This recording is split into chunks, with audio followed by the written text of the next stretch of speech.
क्या दोस्तों आपको पता है प्रति वर्ष बीएसएफ दिवस कब मनाया जाता है? 2020 के वर्ल्ड एड्स डे की थीम क्या रखी गई है? सभी क्रिकेट के प्रारूपों को जोड़कर 22,000 रन पूर्ण करने वाले ऐसे बल्लेबाज कौन बन गए हैं? ऐसे ही 13 बड़ी खबरों को कवर करते हुए हमने आज का बोले तो 1 दिसंबर का करंट अफेयर का वीडियो तैयार किया है। यह वीडियो लास्ट तक देखें। लास्ट में मैं आपसे एक क्वेश्चन पूछूंगा जिसका आंसर आपको नीचे कमेंट बॉक्स में देना है। और पूरे मंथ की पीडीएफ फाइल आप पढ़ना चाहे तो नीचे डिस्क्रिप्शन में लिंक दे दी है, वहां से आप डाउनलोड कर सकते हैं, पढ़ सकते हैं। और चलिए दोस्तों स्टार्ट करते हैं पहले क्वेश्चन से। पहला क्वेश्चन, 1 दिसंबर निम्न में से किस राज्य का स्थापना दिवस है? आज है 1 दिसंबर, यानी कि नागालैंड राज्य का आज स्थापना दिवस है। यानी कि इस क्वेश्चन का सही आंसर है नागालैंड राज्य। और यहां आप मैप में देखिए कि नागालैंड के अगल बगल में कौन कौन से राज्य स्थित है, कौन कौन से देश स्थित है। तो यहाँ पूर्व में म्यांमार देश, पश्चिम में असम राज्य, उत्तर में अरुणाचल प्रदेश और दक्षिण में मणिपुर स्थित है। ओके, स्वतंत्रता के पश्चात 1957 में यह क्षेत्र केंद्र शासित प्रदेश बन गया और असम के राज्यपाल द्वारा इसका प्रशासन देखा जाने लगा। यह नगा हिल्स तुयेन सांग क्षेत्र कहलाया और 1961 में इसका नाम बदलकर नागालैंड रखा गया। इसे पूरब का स्विट्जरलैंड भी कहा जाता है। यहां से एक फैक्ट बनता है कि पूरब का स्विट्जरलैंड किस राज्य को कहा जाता है? नागालैंड राज्य को। और नागालैंड की बात करें तो नागालैंड राज्य की कैपिटल का नाम क्या है? कोहिमा। नागालैंड के राज्यपाल कौन है? RN रवि। और नागालैंड के मुख्यमंत्री है नेफ्यू रियो। और नागालैंड में 16 जनजातियां पाई जाती है। और नागालैंड 1 दिसंबर 1963 को भारत का 16वां राज्य बना था। और आज है 1 दिसंबर, यानी कि नागालैंड राज्य का स्थापना दिवस। और दोस्तों इसी तरह हर क्वेश्चन से जुड़े इंपॉर्टेंट फैक्ट मैं आपके सामने रखता हूं। हमारा यह तरीका आपको अच्छा लगता है, लाइक करना मत भूलिएगा। दूसरा क्वेश्चन, विश्व एड्स दिवस 2020 की थीम क्या रखी गई है? दोस्तों आज 1 दिसंबर यानी कि वर्ल्ड एड्स डे प्रतिवर्ष कब मनाया जाता है? 1 दिसंबर को। और इस साल के यह वर्ल्ड एड्स डे 2020 की थीम रखी गई है HIV एड्स महामारी समाप्त हो रही है, लचीलापन और प्रभाव 2020 की थीम रखी गई है। और कुछ फैक्ट भी याद रख लीजिए कि वर्ल्ड एड्स डे सबसे पहले कब मनाया गया था? 1 दिसंबर 1988 को पहली बार वर्ल्ड एड्स डे मनाया गया। और यह दिवस मनाने का उद्देश्य क्या है? लोगों को एड्स के प्रति जागरूक करना। वर्ल्ड एड्स डे 2019 की थीम क्या रखी गई थी? Communities make the difference. क्या? कम्युनिटीज मेक द डिफरेंस, जो 2019 की थीम थी। और साल 2018 में वर्ल्ड एड्स डे की थीम अपनी स्थिति जाने। ओके, और याद रखो जो भी कोई एड्स का पेशेंट है इसको कौन कौन सी मेथड से उपचार किया जाता है? तो एंटी रेट्रोवायरल थेरेपी। कौन सी? एंटी रेट्रोवायरल थेरेपी वायरस के नियंत्रण एवं संचरण को रोकने में मदद करती है और इसी थेरेपी के जरिए इलाज किया जाता है। और विश्व एड्स दिवस 2020 के लिए थीम क्या तय की गई है? HIV एड्स महामारी समाप्त हो रही है, लचीलापन और प्रभाव। इंग्लिश में कहे तो ending the HIV epidemic, resilience and impact. दोस्तों यह मैंने ऑफिशियल साइट पर जाकर देखा तो इस साल के यह वर्ल्ड एड्स डे की theme ending the HIV epidemic, resilience and impact 2020 की थीम। और इस वर्ष कोविड-19 महामारी के कारण यह विषय विशेष रूप से महत्वपूर्ण है। तीसरा क्वेश्चन, निम्न में से किस नगर निगम चुनाव के लिए 1 दिसंबर को मतदान हुआ? दोस्तों एक नगर निगम, यानी कि आज है 1 दिसंबर और आज ही वहां पर वोटिंग जारी है और इस नगर निगम का नाम है हैदराबाद। यानी कि इस क्वेश्चन का सही आंसर है हैदराबाद। हैदराबाद नगर निगम चुनाव आज यानी कि 1 दिसंबर को मतदान जारी है। हैदराबाद नगर निगम की सीटों की संख्या कितनी है? 150 सीटों के लिए हाल ही में वोटिंग हो रहा है। भारतीय जनता पार्टी के अध्यक्ष कौन है? तो जगत प्रकाश नड्डा। और उत्तर प्रदेश के मुख्यमंत्री योगी आदित्यनाथ सहित भारतीय जनता पार्टी के शीर्ष नेताओं ने नगर निगम चुनावों में भारतीय जनता पार्टी उम्मीदवारों के समर्थन में काफी प्रचार किया है और देखते हैं नतीजा क्या आता है। लेकिन बात करते हैं हैदराबाद की। तो हैदराबाद बोले तो तेलंगाना राज्य की कैपिटल, और इसका प्राचीन नाम क्या था? भाग्यनगर था। हैदराबाद का प्राचीन नाम क्या? भाग्यनगर। और जिस नाम का प्रयोग आज भी यहाँ के मूल निवासियों द्वारा किया जाता है। शहर में स्थित तेलुगु फिल्म उद्योग देश का दूसरा सबसे बड़ा चलचित्र निर्माता है। तेलुगु फिल्म उद्योग। और हैदराबाद को निजाम का शहर तथा मोतियों का शहर भी कहा जाता है। तो हैदराबाद के यह भी उपनाम है, निजाम का शहर, मोतियों का शहर। हैदराबाद किस नदी के किनारे पर बसा हुआ है? मूसी नदी के किनारे पर बसा हुआ है हैदराबाद। नवंबर 2017 के बाद से हैदराबाद मेट्रो एक नई तेजी से पारगमन प्रणाली शुरू हो गई है। तो हैदराबाद में दोस्तों मेट्रो रेलवे भी है। कब से? नवंबर 2017 से। चौथा क्वेश्चन, हाल ही में न्यूजीलैंड में नवनिर्वाचित सांसद गौरव शर्मा ने किस भाषा में शपथ ली? दोस्तों भारतीय मूल के यह न्यूजीलैंड के नागरिक, उन्होंने हाल ही में संस्कृत भाषा में वहां पर शपथ ली है। यानी कि इस क्वेश्चन का सही आंसर है संस्कृत। और डॉक्टर गौरव शर्मा की बात करें तो न्यूजीलैंड में नवनिर्वाचित सांसद डॉक्टर गौरव शर्मा ने विश्व की प्राचीन भाषाओं में से एक संस्कृत भाषा में शपथ ली। 33 वर्षीय डॉक्टर गौरव हिमाचल प्रदेश में हमीरपुर के रहने वाले हैं। हाल ही में न्यूजीलैंड में हैमिल्टन वेस्ट के लिए उन्होंने लेबर पार्टी से संसद सदस्य के रूप में चुना गया है। पांचवा क्वेश्चन, चीन तिब्बत में किस नदी पर एक महत्वपूर्ण बांध का निर्माण करेगा? दोस्तों हमारा पड़ोसी मुल्क चीन तिब्बत में ब्रह्मपुत्र नदी पर एक महत्वपूर्ण बांध का निर्माण करने जा रहा है। Power construction corporation of China के अध्यक्ष यांग जियोंग ने कहा है कि चीन यारलुंग जंबो नदी पर निचले हिस्से में जल विद्युत उपयोग परियोजना शुरू करेगा। और यारलुंग जंगबो नदी यह ब्रह्मपुत्र का तिब्बती नाम है जिस पर यह परियोजना आकार लेने जा रही है। और सत्तारूढ़ कम्युनिस्ट पार्टी ऑफ चाइना 2035 तक इसके जरिए दीर्घकालिक लक्ष्य हासिल करने पर विचार कर चुके हैं। साल 2021 से लागू होने वाली 14वीं पंचवर्षीय योजना में इस पुल से संबंधित प्रस्ताव पर विचार किया जा चुका है। और याद रखो चीन में यह 14वीं पंचवर्षीय योजना के तहत यहां पर ब्रह्मपुत्र नदी पर यह बांध बांधा जाएगा।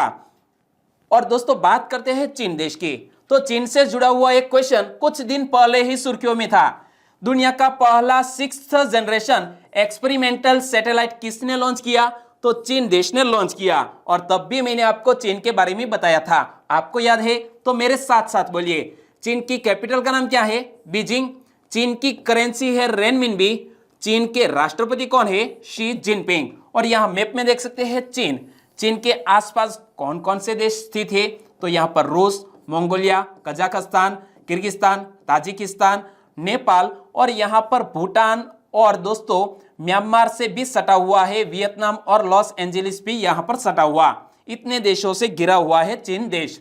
छठा क्वेश्चन, न्यूजीलैंड के किस बल्लेबाज ने T20 अंतरराष्ट्रीय क्रिकेट में दोस्तों 46 गेंद में शतक लगाया? न्यूजीलैंड के एक बल्लेबाज ने T20 अंतरराष्ट्रीय क्रिकेट मैच में सिर्फ 46 गेंद पर 100 रन बनाए। इस खिलाड़ी का नाम है ग्लेन फिलिप्स। यहां देख सकते हैं दोस्तों ग्लेन फिलिप्स को। उन्होंने सिर्फ 46 गेंदों पर अपनी सेंचुरी पूरी कर ली। तो ग्लेन फिलिप्स ने 46 गेंद में बनाए रिकॉर्ड शतक की बदौलत से न्यूजीलैंड ने रविवार को दूसरे T20 अंतरराष्ट्रीय क्रिकेट मैच में वेस्टइंडीज को 72 रन से हराकर 3 मैचों की सीरीज में 2-0 की विजयी बढ़त बना ली है। यानी कि उन्होंने सीरीज पर कब्जा कर लिया है। क्या हमारे भारत देश की तरफ व्हाइट वॉश होता है? वो तो आने वाला वक्त ही बताएगा। दोस्तों यहाँ कुछ रिकॉर्ड्स की बात करते हैं तो हमारे हार्दिक पांड्या और विराट कोहली ने भी कुछ महत्वपूर्ण रिकॉर्ड अपने नाम दर्ज किए हैं। आपको याद है तो नीचे कमेंट सेक्शन में लिखना मत भूलिएगा। 7वां क्वेश्चन, निम्न में से किस देश ने बलात्कारियों को रासायनिक रूप से नपुंसक करने के अध्यादेश को मंजूरी दी? दोस्तों हमारे पड़ोसी देश पाकिस्तान ने बलात्कारियों को रासायनिक रूप से नपुंसक करने के एक अध्यादेश को हाल ही में मंजूरी दे दी। यानी कि इस क्वेश्चन का सही आंसर है पाकिस्तान। पाकिस्तान की कैबिनेट ने बलात्कार विरोधी 2 अध्यादेशों को मंजूरी दे दी, जिसमें दोषी की सहमति से बलात्कारियों को रासायनिक रूप से नपुंसक करने और बलात्कार के मामलों की सुनवाई के लिए विशेष अदालतों के गठन को हाल ही में पाकिस्तान ने मंजूरी दे दी। और बात करते हैं पाकिस्तान के, तो पाकिस्तान से जुड़ा हुआ कल ही मैंने आपको महत्वपूर्ण क्वेश्चन बताया था, निशा राव किस देश की पहली ट्रांसजेंडर वकील बनी? किस देश की? पाकिस्तान देश की। और पाकिस्तान की बात करें तो इसकी कैपिटल का नाम है इस्लामाबाद, पाकिस्तान के प्रधानमंत्री है इमरान खान और पाकिस्तान के राष्ट्रपति है आरिफ अलवी। पाकिस्तानी की करेंसी है पाकिस्तानी रुपया। और यह नया फैक्ट भी आप जान लो कि सन 1933 में कैम्ब्रिज विश्वविद्यालय के छात्र चौधरी रहमत अली ने पंजाब, सिंध, कश्मीर तथा बलोचिस्तान के लोगों के लिए पाकिस्तान शब्द का सृजन किया। यानी कि जो बाद में पाकिस्तान शब्द बना, तो पाकिस्तान शब्द का सबसे पहले प्रयोग करने वाले कौन थे? तो एक कैम्ब्रिज विश्वविद्यालय के छात्र जिसका नाम था चौधरी रहमत अली।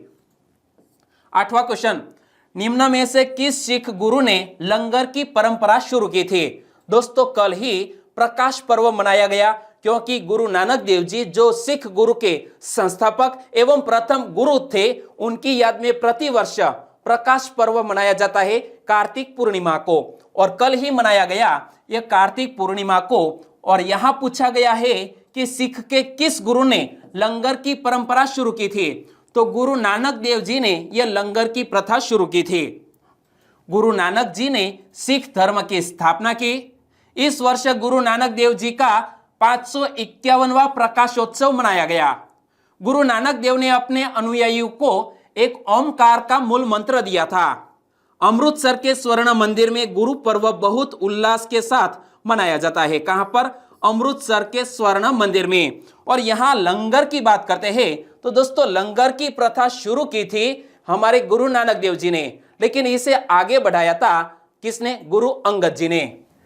गुरु नानक देव जी का जन्म 15 अप्रैल 1469 को पंजाब के तलवंडी में हुआ था, लेकिन उनका असली जो जन्म है यानी कि वास्तविक जन्म हुआ था देव दीपावली के अवसर पर। गुरु नानक 20 अगस्त 1507 को सिखों के प्रथम गुरु बने थे। पिता का नाम कालू और माता का नाम तृप्ता था। और गुरु नानक बाबर एवं हुमायूं के समकालीन थे। गुरु नानक ने गुरु का लंगर, और गुरु का लंगर क्या होता है? निःशुल्क भोजन की जो व्यवस्था है यहां दी जाती है, इसे बोलते हैं गुरु का लंगर। गुरु का लंगर तथा संगत सभा की स्थापना की थी गुरु नानक देव जी ने। और दूसरे गुरु अंगद जी ने लंगर व्यवस्था को स्थायी रूप दिया था। तो यह फैक्ट सिख धर्म समुदाय से जुड़े वो आपको याद रखने हैं। 9वां क्वेश्चन, सांगली, हिंगोली, बसमत, नांदेड़ और जलगांव किसकी खेती के लिए प्रमुख केंद्र माने जाते हैं? दोस्तों हाल ही में महाराष्ट्र के यह सांगली, हिंगोली, बसमत, नांदेड़ और जलगांव दोस्तों हल्दी की कृषि के लिए फेमस माने जाते हैं। यानी कि इस क्वेश्चन का सही आंसर है हल्दी। और हाल ही में यह क्वेश्चन सुर्खियों में क्यों आया? क्योंकि महाराष्ट्र हल्दी की खेती का एक प्रमुख केंद्र है। यहां पर बड़ी मात्रा में हल्दी की खेती होती है। इनमें सांगली, हिंगोली, बसमत, नांदेड़ और जलगांव जैसे क्षेत्र शामिल है। सांगली बाजार हल्दी की प्रमुख मंडी भी है, यह बात भी याद रख लीजिए। और इस साल कोविड-19 के कारण हल्दी की मांग भी विदेश में सबसे ज्यादा बढ़ी है। तो मौजूदा समय में सांगली में हल्दी की 4000 बोरियां प्रतिदिन बिक्री के लिए आती है। हर साल हमारे देश से 50 किलोग्राम हल्दी की 7 लाख बोरियां निर्यात की जाती है, लेकिन इस साल दोस्तों यह बढ़कर हो गई है 16 लाख बोरियां। इस साल कोविड-19 महामारी के कारण 50 किलोग्राम हल्दी की 16 लाख बोरियां दुनिया भर के विभिन्न देशों में निर्यात की गई थी। तो यह फैक्ट याद रखने हैं, क्योंकि भारत एक कृषि प्रधान देश है। 10वां क्वेश्चन, तीनों फॉर्मेट में सबसे तेज गति से 22,000 रन बनाने वाले पहले बल्लेबाज कौन बन गए हैं? दोस्तों पहले बल्लेबाज तो नहीं कह सकते, लेकिन 22,000 रन बनाने वाले बल्लेबाज सबसे तेज गति से। और ऐसे हमारे भारतीय क्रिकेट कप्तान विराट कोहली ने यह मुकाम हासिल किया है। यानी कि इस क्वेश्चन का सही आंसर है विराट कोहली। विराट कोहली के इसके साथ ही तीनों फॉर्मेट में सबसे तेज गति से 22,000 रन बनाने वाले बल्लेबाज का दर्जा भी हासिल कर लिया है। पिछले साल की बात करें तो विराट कोहली ने पिछले साल अक्टूबर में सबसे तेज गति से 21,000 रन बनाने का रिकॉर्ड भी अपने नाम किया था। उन्होंने हाल ही में रविवार को ऑस्ट्रेलिया के खिलाफ दूसरे वनडे में यह उपलब्धि हासिल की। हमने यह मैच गंवा दिया है, सीरीज भी गंवा दिया है, लेकिन विराट कोहली के नाम यह रिकॉर्ड बना है। और विराट कोहली ने 250 मैच भी खेले हैं। और ऐसे हमारे भारत देश के एक और बल्लेबाज बन गए हैं। तो भारत में इससे पहले तक सचिन, महेंद्र सिंह धोनी, राहुल द्रविड़, मोहम्मद अजरुद्दीन, सौरव गांगुली, युवराज सिंह और अनिल कुंबले ने 250 या उससे अधिक वनडे खेले हैं। और इस श्रेणी में विराट कोहली भी शामिल हो गए। 11वां क्वेश्चन, उत्तर पश्चिम रेलवे के नए विद्युतीकृत ढिंगवारा बांदीकुई खंड का उद्घाटन किसने किया? नए विद्युतीकृत ढिंगवारा बांदीकुई खंड का उद्घाटन हमारे रेल मंत्री पीयूष गोयल साहब ने किया। यानी कि इस क्वेश्चन का सही आंसर है पीयूष गोयल।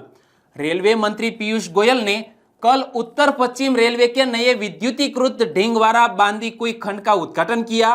ढिंगवारा स्टेशन पर उन्होंने नए विद्युतीकरण मार्ग पर झंडी दिखाकर पहली ट्रेन को रवाना भी किया। 12वां क्वेश्चन, सीमा सुरक्षा बल की स्थापना कब हुई थी? दोस्तों हमारा BSF यानी कि बॉर्डर सिक्योरिटी फोर्स, इसकी स्थापना 1 दिसंबर 1965 को हुई। यानी कि इस क्वेश्चन का सही आंसर है 1 दिसंबर 1965 में BSF की स्थापना हुई। और बॉर्डर सिक्योरिटी फोर्स की बात करें तो इसका आदर्श वाक्य यानी कि ध्येय वाक्य क्या है?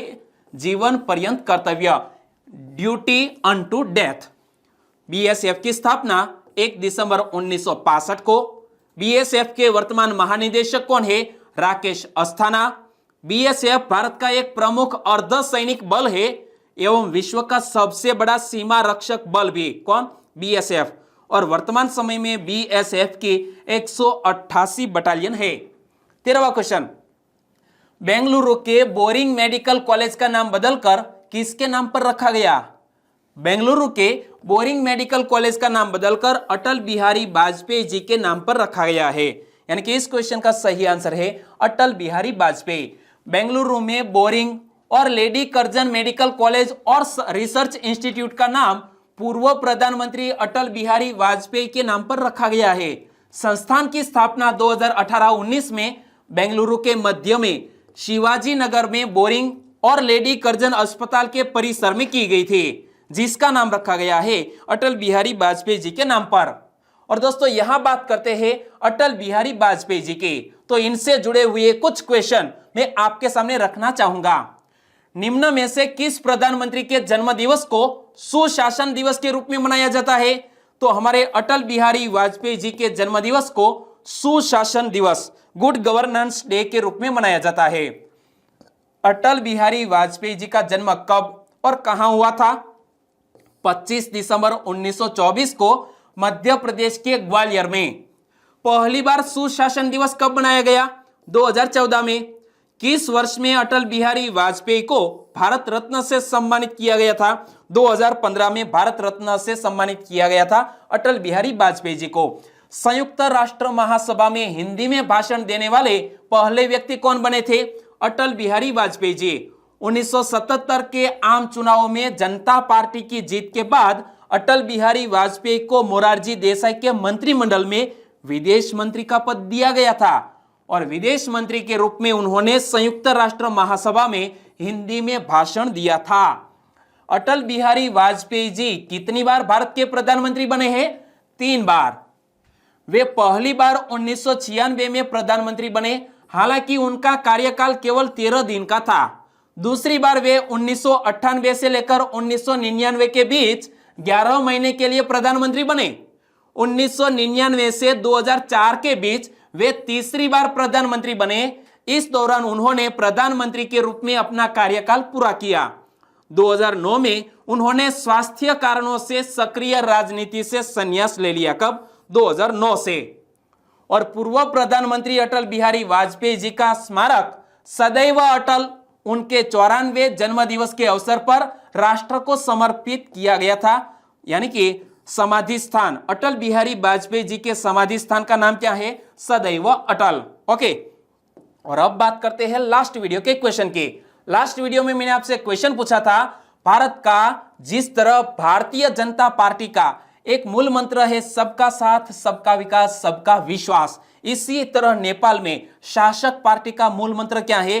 समृद्ध नेपाल, सुखी नेपाली। क्या? समृद्ध नेपाल, सुखी नेपाली। और इस क्वेश्चन का सही आंसर दिया है चावड़ा अजय, जाखड़ प्रदीप, सुरेश भट्टी, मनोज परमार, करिश्मा पहुंचिया, अजमल पांडोर, तेजल नीनामा, मोहन वाजा, बारैया रासू।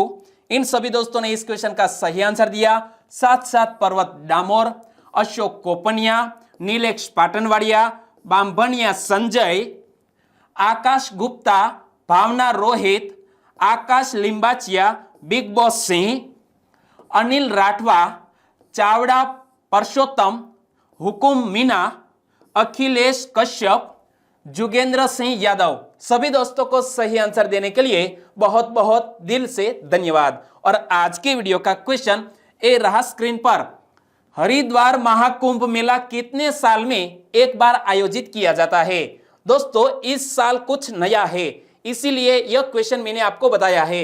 हरिद्वार महाकुंभ मेला कितने साल में एक बार आयोजित किया जाता है? दोस्तों, सही आंसर आपको लिखना है नीचे कमेंट बॉक्स में। वीडियो कैसा लगा?